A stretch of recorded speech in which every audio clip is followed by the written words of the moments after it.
Rise and shine. Back out here this morning, I'm going to go over there and rake the ashes out, get a little more stuff burning, finish clearing that. We're going to work a half a day today. Robert's going to run the dozer, get that area raked right there so we can lay out the house. Got a meeting there at 11 to do that.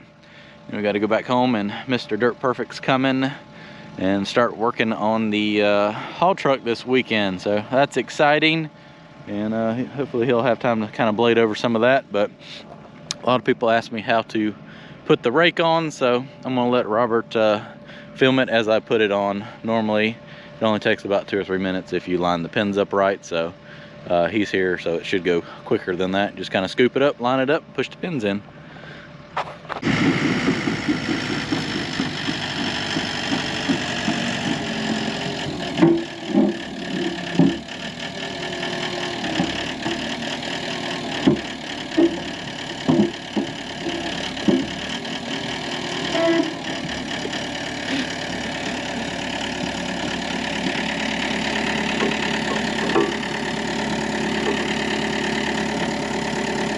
Go back.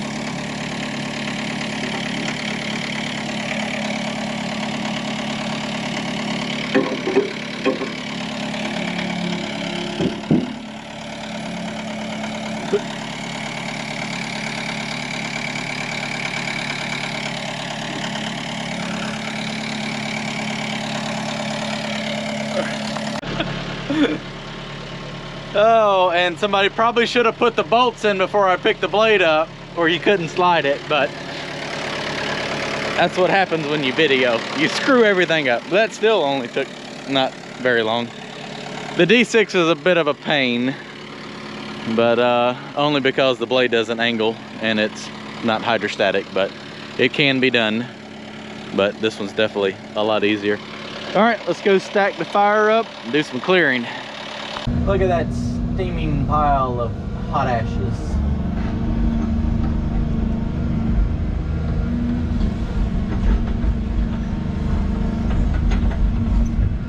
Hot coals, get your hot coals.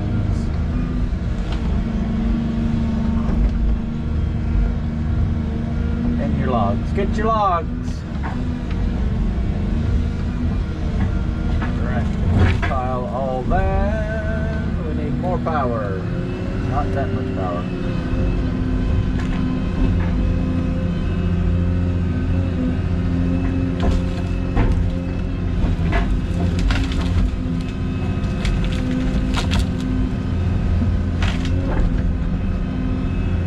So I like to grab all the stuff that didn't burn along the edges, throw back on there, because let's face it, it's sitting beside the fire all day, and it's dried out pretty good. So normally it catches up pretty fast.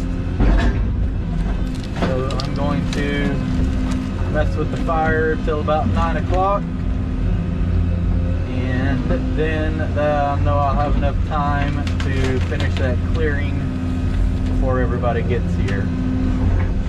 This is my plan.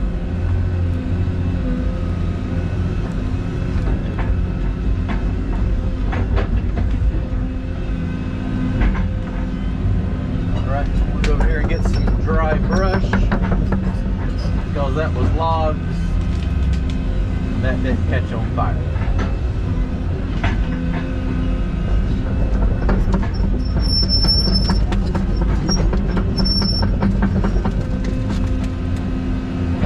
But this right here will.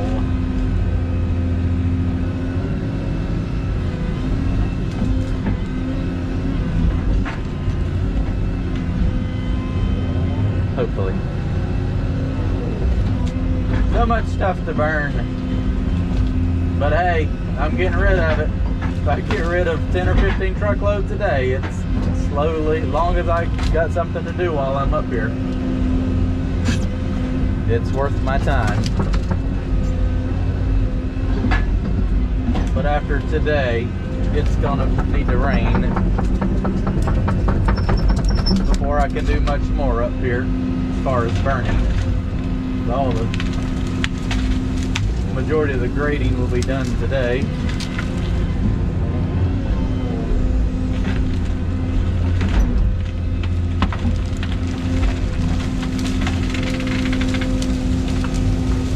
Stuff's a little bit big, but it's out of the way there now. I can grab all this nice smaller dry brush without the stuff.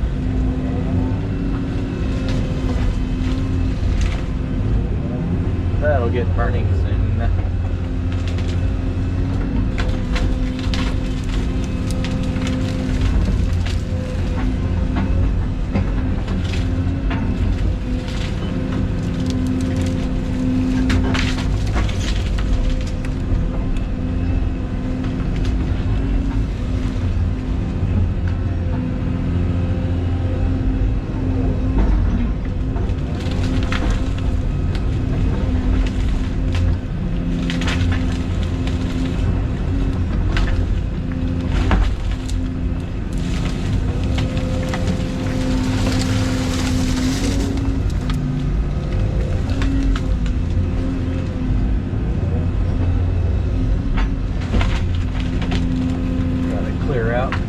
The piles, so at least build a little bit of a fire break in between them so that it doesn't spread over, because I kind of,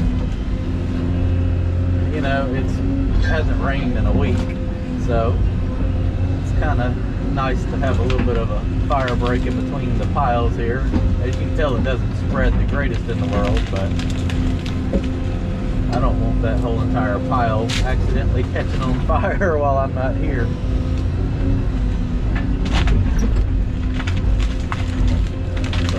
Dig out some of the stuff in between it.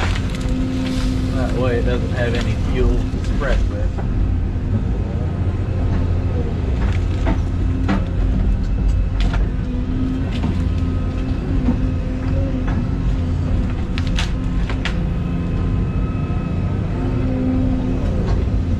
Getting hot up in there.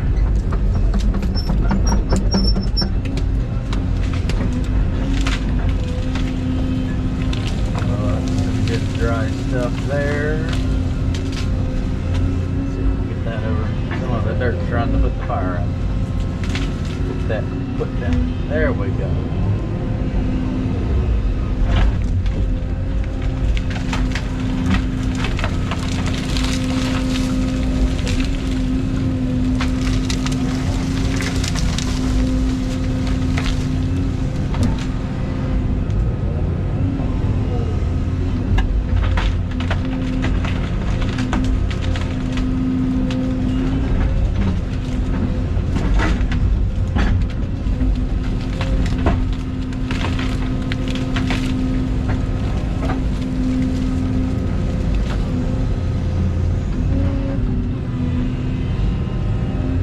Alright, I'm going to let that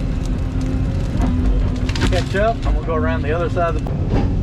Let's knock down the last of the trees here.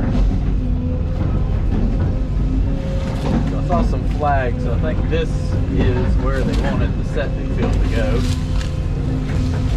With all this land, it can be moved around. It's not the end of the world. But I want to get this cleared so when we set the laser up and check grades for the house, because it's going to be a walkout basement, so I've got to, you know, have a foundation's probably going to be raised up 2 or 3 feet. So regardless, I've got to have a 7 to 8 feet deep hole and walk out. So I've got to have, let's just say at minimum, probably 8 feet of 7 feet of elevation change from where the house is, the finished floor of the first floor to the basement, so that I can walk out.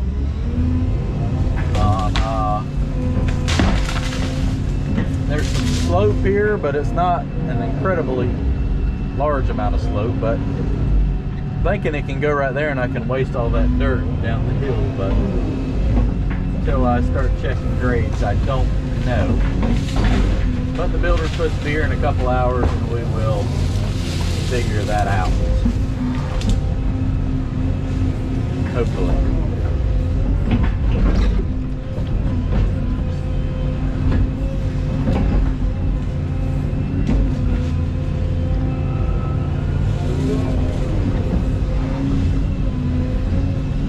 Fire's burning nice and clear over there now. Going to be clear for about another 10 or 15 minutes and go over there and pile some more on there. And then that's probably all that's going to be added today since we have a short day. I want to make sure that it's safe when I leave. Not a big raging fire because I won't be back all weekend.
Not many of them I had to dig around, but these few over here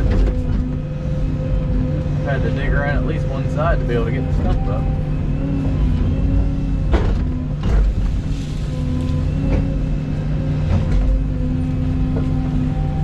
Which I know it doesn't, size does not display on camera, but that was about a 12 to 14 inch tree.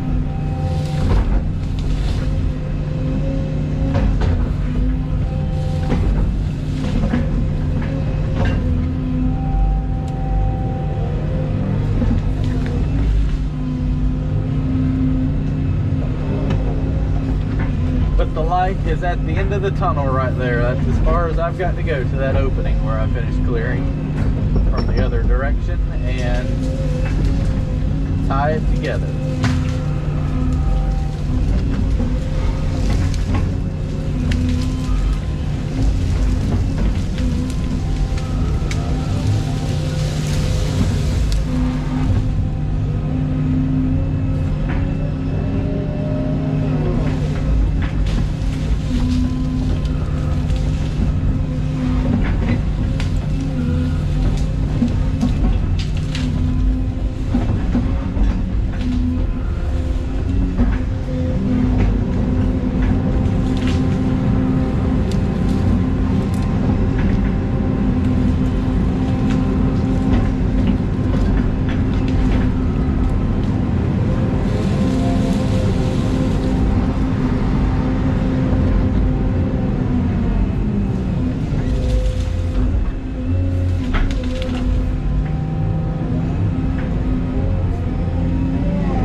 All the clearing is now officially done.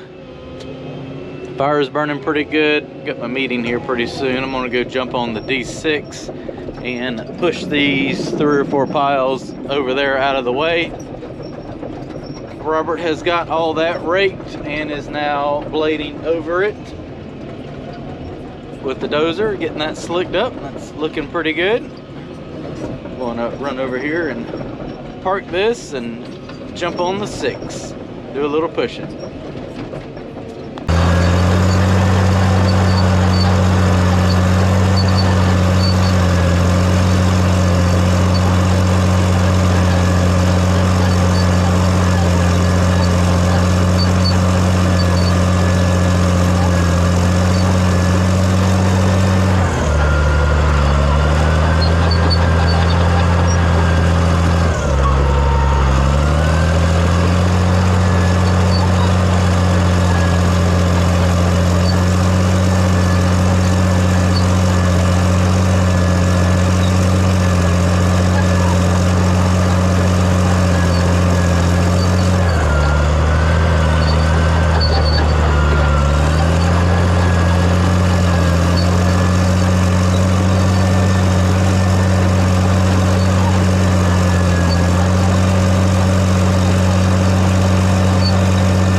All right, so I have laid out the house with the customer. 60 feet for the house, 20-foot breezeway, 30-foot garage, 110 feet across. So that gave me my elevation right there that I need to calculate for the basement right there. Falls about 12 inches from there to there. So that gave me the elevations I needed, because the garage needs to be lower than the house. What we're going to do is probably raise my grade for the basement maybe 2.5 feet above that. So I'll put 12 inches here, and that'll raise the house up about 18 inches higher than the garage. Put the steps that you need to get into the house, and that will allow me to not have to cut down a full 10 feet right there. So say I raise it up 2 feet, that would only mean 8 feet in the ground. It falls 3 feet to there, so only a 5-foot deep cut over there. That actually daylights out right into the woods right there, so grade will end up right there, flush, cut back in to 5 feet deep, come over here to around 8 feet deep, and then all this is where a majority of the dirt has to come out.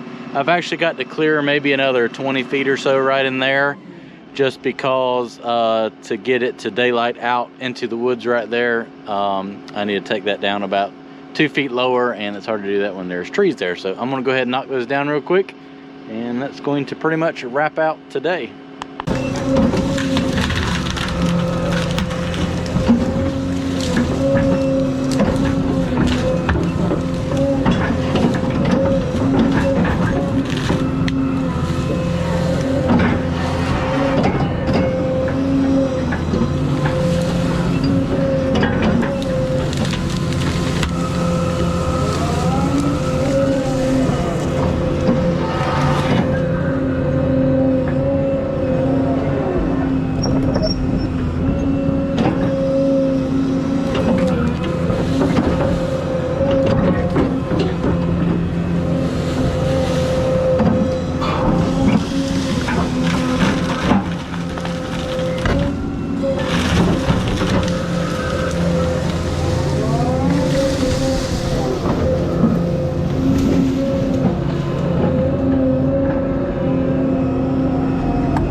All the extra trees over there are cleared. I'm gonna jump on the D6, push those couple piles over there to the fire, and then fly the drone.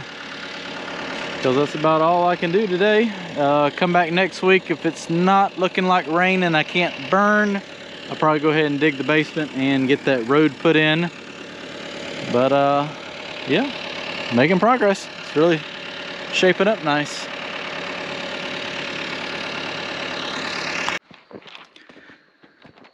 Well, down to 3 machines, loading the skid steer up because I need it this weekend. So I've been getting very frustrated with stuff rolling over top of the blade. This dozer pushes so much that you go into a big pile of brush and logs. They just constantly keep going over the blade. As you can tell, the front end of the dozer is taking some abuse from it. So I'm gonna make a guard that comes up, and I was sitting here measuring it so I can order enough flat bar. But it's gonna come up at an angle and come up to about, I don't know, 18 to 20 inches above the blade.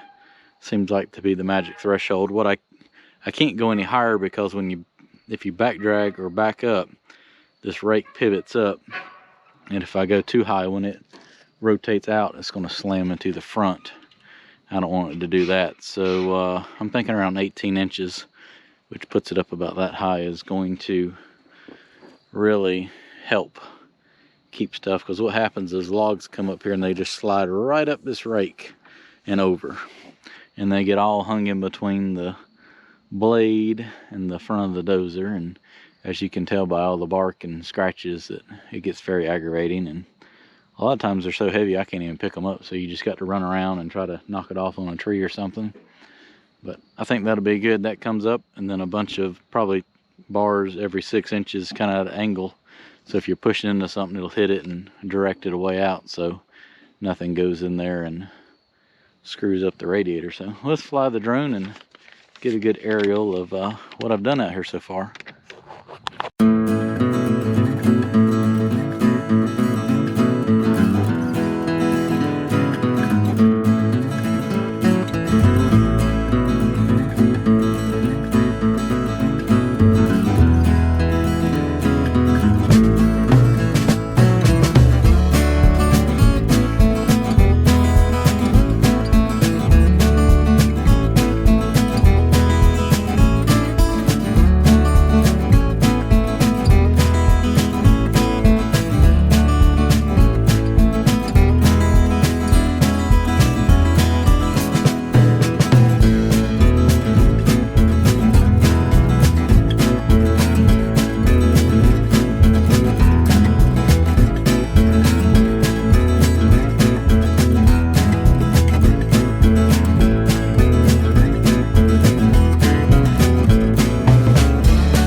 Got to keep a guard dog up here to keep people from stealing parts off my loader, right?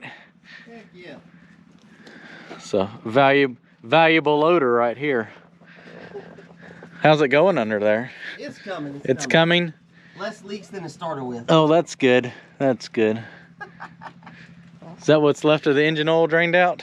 That is. That's good. You said we're ready. We'll be able to start it tomorrow?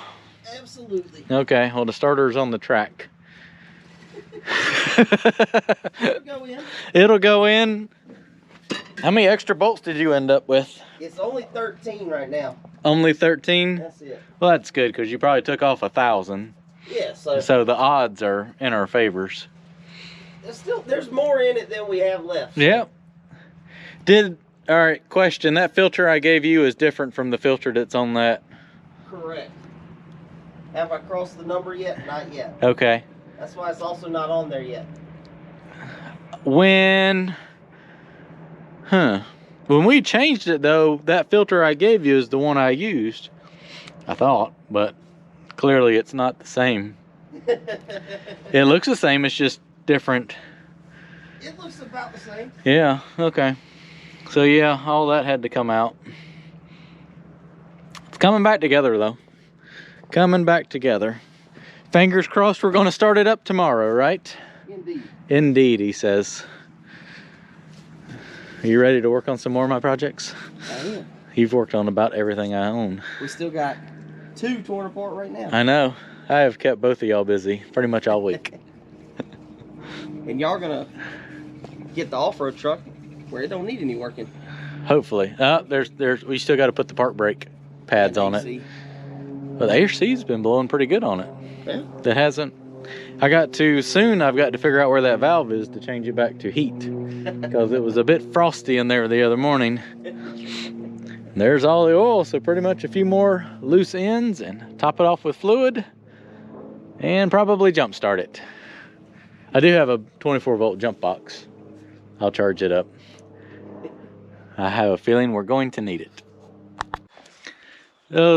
So we're gonna see what the old magnetic filter screen looks like. Well, it's just a magnetic screen, right? I like how there's 3 nuts and 1 bolt. Just in case. Just in case. Oh yeah, they had the wavy little washer thing. So there's where was the magnet at? Inside that? Yeah.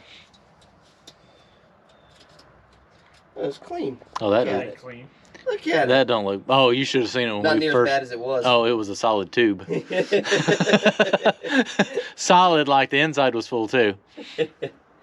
Not even big chunks on it still. No, I'm not so worried about the little paste.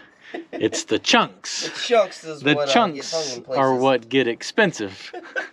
The paste is what clogs it from driving the steering wheel. That is correct, but you know how to change that or fix that. Pull it apart and clean it. Deal with them stupid fucking key ring. Oh yeah, the snap rings to get those in there. Yeah, Like key ring. it's good times. Good times. Trying to hold it one finger with the ring on there. Trying to get it stuck. We are not helping with getting this done faster. Definitely the other night it flew together when y'all showed up. It did, like completely ceased. Yeah, 2.5 hours of cease. Any more progress? Ceasefire. Any more progress? All right. Well, tomorrow we'll fire it up, hopefully.